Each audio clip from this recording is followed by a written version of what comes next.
Sa isang matapang at kontrobersyal na pahayag, nagbigay ng reaksyon si Sebastian Duterte laban kay Ferdinand Marcos Jr. na agad namang umani ng matinding atensyon mula sa publiko. Sa kanyang talumpati, diretsahan niyang pinuna ang administrasyon, lalo na kaugnay ng issue ng flood control projects na umano'y may mga irregularidad. Siya nagbukas ng usapin ng flood control na may mga ghost project. Kaya ako tumahimik talaga. Kasi hinayaan ko na mag-self-destruct yung gago na yan. Kasi alam ko sasabog sa mukha niya yan. Because unang-una sa lahat, pag ikaw eksekutibo, you cannot point at someone else for the mistakes of your administration. Ayon sa kanya, matagal siyang nanahimik at hinayaan na lamang lumabas ang mga issue dahil naniniwala siyang kusang lilitaw ang katotohanan sa tamang panahon.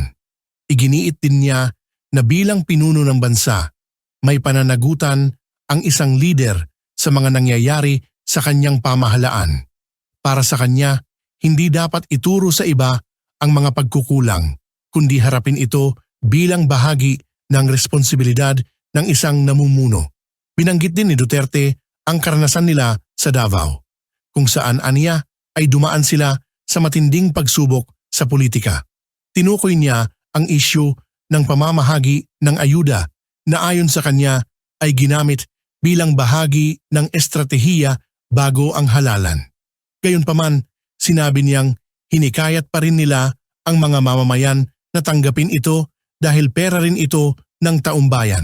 Ipinagmalaki rin niya ang mga botante sa Davao na ayon sa kanya ay may sapat na kaalaman at kakayahang magpasya para sa kanilang sarili. Aniya, taliwas sa mga paratang, ang lungsod ay nananatiling demokratiko at ang mga tao ay malayang pumipili ng kanilang leader. Kita mo ngayon, nag-backfire sa kanya, and they attempted to, lagi nilang ililiko. Doon pinakita naman namin lahat. Sa Davao, walang ghost project, may resibo kami lahat doon. Sa kabila ng mga batikos, binigyang diin niya ang kanyang pasasalamat sa mga taga Davao na patuloy na sumusuporta at naninindigan sa gitna ng mga hamon. Ang naturang pahayag ay muling nagbukas ng diskusyon tungkol sa pananagutan ng mga lider, paggamit ng pondo ng bayan at ang papel ng mga botante sa pagpili ng kanilang mga pinuno. Hindi na lang maawa ba? Kita nyo yung mga matatanda na nagmamalingke sa umaga, magdadala ng bayong, tapos pahihirapan mo pa, ngayon tumataas presyo ng lahat.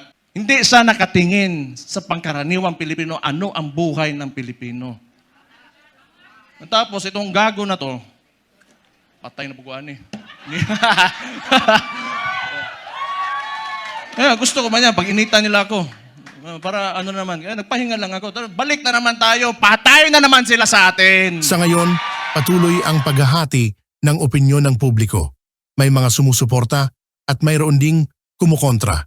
Ngunit isang bagay ang malinaw. Ang ganitong mga pahayag ay patuloy na nagpapainit sa usapin ng politika sa bansa.